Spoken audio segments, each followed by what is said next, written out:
basically I've reached a point where, in terms of Western medical treatments and science, they don't really know where else to go. I did not want to be there, and I was super mad that he had taken me to the emergency room, and now I was connected to all these stupid wires and tubes, and how dare you.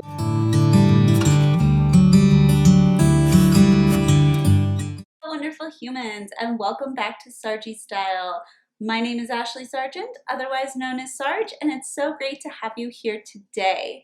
Whether you are new to my channel or a returning viewer, hello, it is so great to see you, and I hope that everyone is having a really good day today. So today's video is one that has been really hard for me to make. I've tried a few times and I'm just struggling with the whole situation, but I feel like it's something that I really want and need to share with you all. So know that this is a little bit of a hard topic for me, and if I seem a little rambly or anything like that, compassion is super appreciated. I am also having a really high pain day. If I just don't seem like myself today, that's why, and compassion is always really appreciated. So anyway, let's go ahead and get vulnerable and just dive right on in. So the first thing I wanted to talk to y'all about is my recent trip to the emergency room. And this happened last week, and I don't recall all of the exact details because I was unconscious or in an altered state of consciousness, I guess, for a lot of it. So some of what I'm telling you are details that have been filled in by my spouse Lee. So just know that not all of this is based off of my personal recollection. It is what I have been told happened.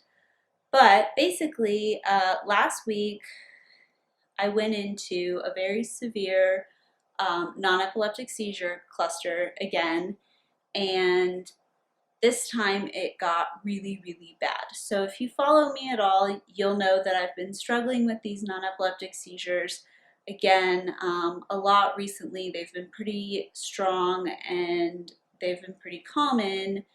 So it's not totally uncommon that I had another flare-up.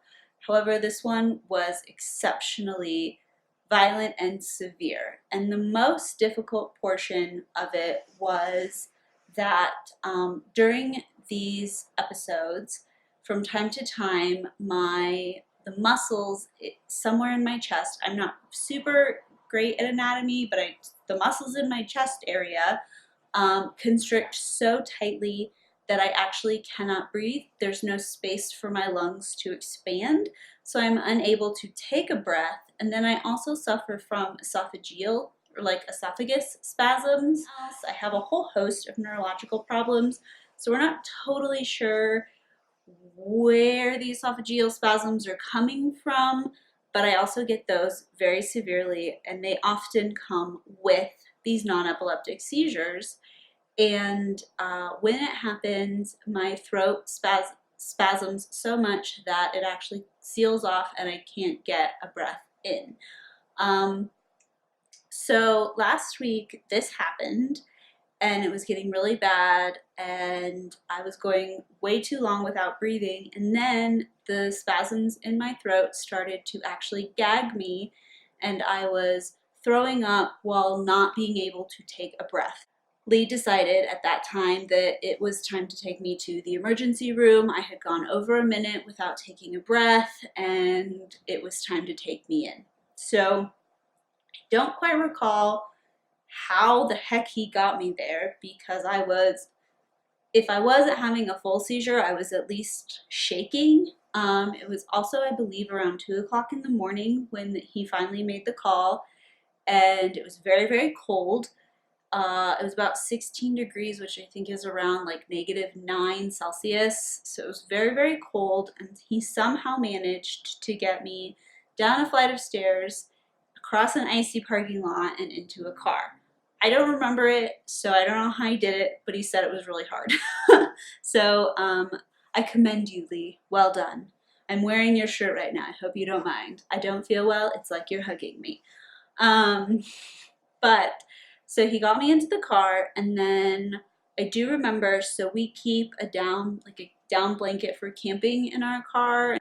And so he grabbed the blanket, wrapped that around me. So I remember being wrapped in a blanket, and I was holding a bowl that I was throwing up in, and I was kind of leaning against the door, shaking, and I had my ears plugged because he had to scrape like an inch of ice off our windows and windshield, which is so helpful in an emergency situation, but the sound was really, really bothering me.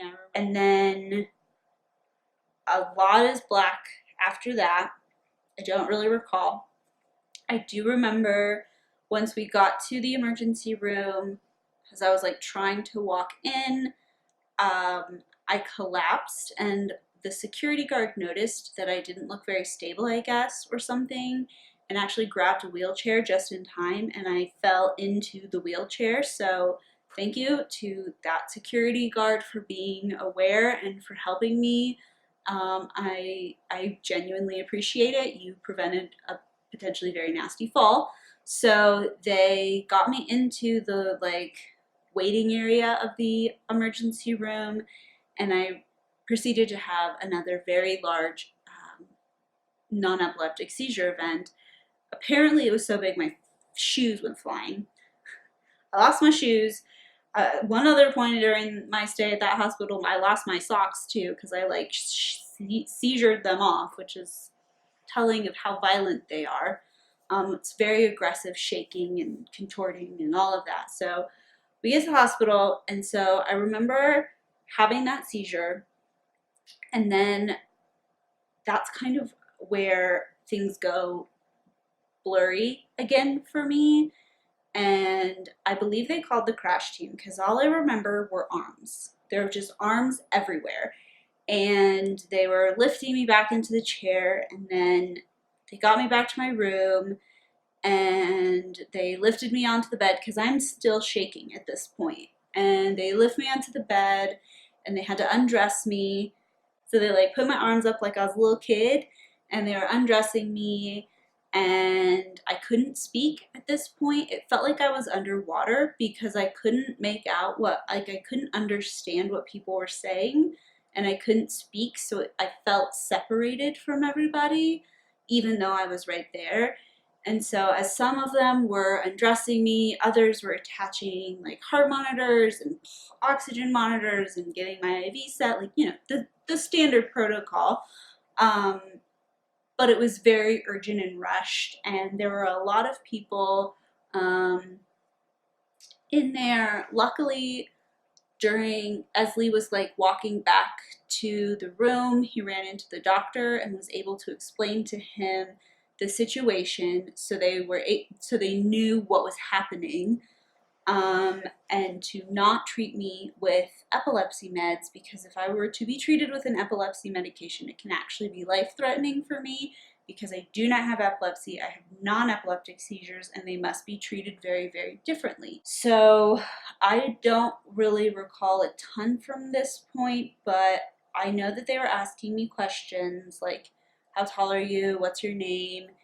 And I was using a lot of sign language. So when they're like, how tall are you? I was like, because I couldn't say I'm just about 5'4". When I had to say my name, it was it took all of the energy that I had in me plus some just to say my name and date of birth. I did a lot of pointing, it hurts here, I can't breathe here, and they would ask questions in a way that allowed me to communicate, even though verbally I was struggling, because they said, are you struggling to communicate verbally? And I said, I shook my head yes. So they did a really amazing job, and I do want to take a moment to pause and really commend the staff of this hospital for the work that they did.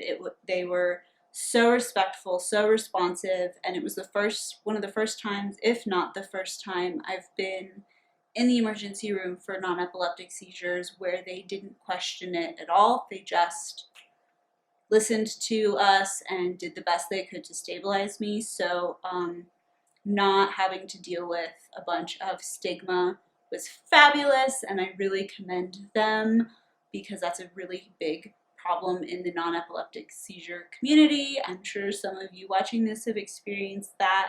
If you feel comfortable, please share your story in the comments. I would be curious to know like how other people are treated. And so he comes into the room, and I created a long time ago a document listing all of my medications, including supplements, as well as my drug allergies, and then also another document that is all of my medical conditions, like my medical history, basically, because I do have more than one rare disease, and I do have a lot of them. So just like a lot of chronic illnesses in general. Sorry, guys. So I have those documents saved on a Google Drive that is shared with my mom, with Lee, and then I also have it on my phone. So we were able to pull up that information so that the nurse could see what meds I was taking, what meds I can't take, and then also what my medical history is, which set them up to be more successful in how they take care of me. And that's something that I really think is important for us to do as patients, is set other people up for success. And basically it's expect the best but plan for the worst. So I definitely recommend that everyone do that and kind of come up with a plan of the worst case scenario with your team. It's not something that's fun to think about, but for those people who really help you, it helps them. And I'm a firm believer in setting others up for success. From a selfish perspective, it helps you, but it helps everybody if, as a patient, we take responsibility and set people up for success. So that helped immensely in our ability to communicate what was going on, because I was still convulsing at this point. I still was struggling to understand questions and verbally respond. They came up with a plan of treatment. They administered a bunch of medications to stabilize me, and then they said that I believe the doctor wanted to monitor me for a few hours. So eventually at some point I kind of like came to and realized where I was, and ooh, apparently I was not pleased. I feel really bad about this, but it's also a little bit funny to me because Lee said I did not want to be there, and I was super mad that he had taken me to the emergency room, and now I was connected to all these stupid wires and tubes, and how dare you, and I was so mad, and the bed was uncomfortable, and I kept complaining about everything. So when I came to as a bratty little ungrateful lady. So sorry to everyone who had to deal with my brattiness. I think it's a little bit funny. It's not funny, but apparently I did not want to be there, which who wants to be in the emergency room at, 2 o'clock in the morning? Nobody. But so anyway, they were able to stabilize me, and the doctor concluded that I needed to follow up with my neurologist, but at that moment I was stable, and the best thing for me to do was to go home, sleep, and if any symptoms came back, to come straight back to the emergency room. But at that time I had been stable for long enough that he felt confident releasing me. So I guess I went home. I don't remember leaving. I don't remember getting home. I don't remember going to bed, but I did. So the next day I woke up kind of late in the morning, not shockingly, and I was drenched in sweat. So I obviously didn't have a great night's sleep, but I woke up and I was drenched in sweat. My hair was matted. It was awful, and I'm not generally a very sweaty person. So it's not like I'm like some people sweat in their sleep or they sleep hot. I sleep really cold, so it was very unusual for me to wake up that sweaty. And I thought that it had been a bad dream. And then I rolled over, and sitting on my bedside table was a hospital band, and I had the IV, like the tape and the gauze from the IV, still there. And I was like, oh my gosh, it was real. So I don't remember what I did that day. I think I was trying to rest but struggling, and then when Lee got home, he kind of like filled me in on everything. So then this week, I saw my neurologist, and this all happened last week. And then this week, I saw my neurologist and kind of talked through everything with him.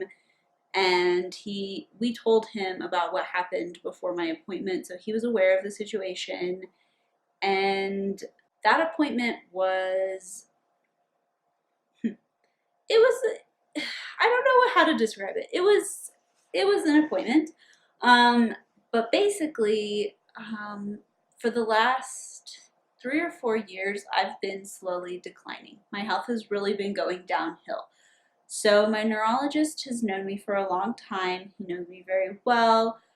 We get along very, very well. But he was very obviously concerned, and he is a physician, and I really appreciate this about him, where he gives you the truth whether or not you want to hear it, but he's not a jerk about it. So he basically, what he said to me in the appointment was, you have numerous incurable diseases and chronic illnesses. You also have some type of systemic issue going on that is causing you to continue to develop more conditions, more, and he was saying, the fibromyalgia, the chronic fatigue, the migraines, the tachycardia, the dysautonomia, the POTS, those types of conditions. I keep getting more and more of them. Basically, what he said was, science hasn't evolved enough. We don't have the science to help someone like you.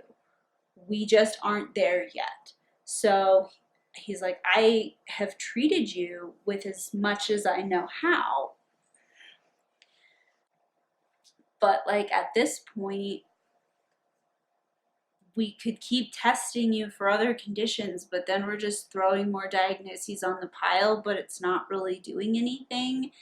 And so we had a conversation about what to do next, because basically I've reached a point where, in terms of Western medical treatments and science, they don't really know where else to go. He has watched that my life has been really hard over the last several years, and as my external life, my external world has gotten more and more stressful, my health has gotten worse and worse. So I need to find a way to manage my stress, and not in a like condescending way, but in a really compassionate way, because he was like, I don't really know what that means or how you're going to do this. I just know that you need to find a way to manage everything that you have going on in a better way, and to try to really come back to a place of balance. It's the first time somebody's talked about my stress that it didn't make me automatically defensive. He didn't say it in a way that made me feel attacked or vulnerable. He said it in a really compassionate and supportive way. So for that, I'm very grateful. And he also said, this is easier said than done. This is going to be a huge challenge for you, but you're smart and I know that you can do it. So he was really supportive and he was really honest, and I appreciate that. I really appreciate when physicians admit that they have limitations too, because at the end of the day, healthcare professionals are just people doing their job. And like he said, at some point, there just isn't the science yet. We haven't found the science yet to treat a lot of these conditions, especially the really rare ones, or the rare ones that are presenting abnormally, which is the case for me. So it was very compassionate, even though it was kind of a tough conversation. And now I am processing all of this. I'm still struggling to sit still, to rest. I have just felt really unsafe in my body. Anyone who lives with PTSD knows what it feels like when it's triggered. It's really, really terrible. So I'm working on getting that back down, and I have been to trauma counseling, and I am using the techniques that he gave me. So I do want to say, if anyone else out there struggles with PTSD, there is absolutely no shame in it. It's not your fault, and I highly recommend trauma counseling. And yeah, you're not alone, and it's not your fault. I just think that that's really important for those of us who have been through traumatic events that have had a lasting effect on us to remember. Um, so anyway, it feels meant to be in some like weird twisted way. If you're someone who has watched my channel a little bit more frequently, you may know that I have been craving, seeking, trying to find who I am again. And basically, when I got my first diagnosis, it was like a snowball effect. I went almost 10 years with no diagnoses, and then I got the first one, and it just was one diagnosis after another, after another, after another, after another for the next, I don't even know how many years. It started in 2013, so 6 years of constant diagnoses and testing and surgeries and procedures and this, that, and the other. And before I was diagnosed, it was almost a decade that I was on my own. I used a lot of holistic and alternative remedies, and I really tried to use my intuition to treat my symptoms. So I feel like I'm at a place now where I need to start trusting my intuition more and not be so hung up on the diagnoses and the names and the things like that, and think more about my whole body, mind, body, soul, my entire being, and how to bring balance back to her, to me, so that I can deal with stress better, so that I don't have these massive crashes and all of those things, because I've stopped doing a lot of the things that worked for me because I was told that they were not great. But I feel like I'm at a place where I've learned a lot about my conditions. I have a great support team, so now it's a matter of learning how to mix the more holistic, intuitive wellness practices that I have had in the past, to blend them with the treatment that I'm receiving from the more Western medicine, science-based perspective. It's blending the two. It's not choosing one or the other, it's blending. And I think that for me personally, that is where I will find healing in my version of healing. I will have these diseases until the day that I die, but I don't want that day to be anytime soon, and I sure don't want it to be from suffocation. That's very terrifying. So that's what I've been going through, and I don't really know how I'm feeling yet, but I know that it feels right. This feels like the right path. So my takeaway from this video and from this experience is, it's time for me to trust myself again. It's time for me to push myself again, and to reconnect with that person who was like, okay, the nervous system, what kinds of things help the nervous system? Let's do those, and really reconnect with that part of myself, because I feel like she can really help me right now. So accepting the limitations of science, accepting the limitations of what other people can do, the limitations of my own life and of what my body can do, but then also start seeing not only my limitations, but my strengths, and how I can move forward and build a life for myself, because it's something that I'm going to have to do, for better or worse. So yeah, that is what I have for you all today. I know this is like a weird topic and it's kind of bummery, but I wanted to be honest and just come on here and talk to you about this, because I want you all to know where I'm at, so that as you follow my journey, you can kind of see what's going on. And it's not always beautiful, and it's not always ugly. Like a life like mine, a life with chronic illness, has extreme highs and extreme lows. And some days you are better than others, and it is very challenging. And if you are watching this and you are relating to any of what I'm saying, just know that you're not alone. There are so many of us out there, and I truly believe that we are going to be okay. So that is what I have for you all. If you are interested in being a part of this journey, please subscribe and turn on the notification bell so you know when I post. I am going to continue to post playful content like makeup and things like that, lifestyle content, because I can't just talk about my health all the time, or it creates a really bleak mentality for me and it doesn't paint a realistic picture of my life. So I like to share other things that I love and care about with you.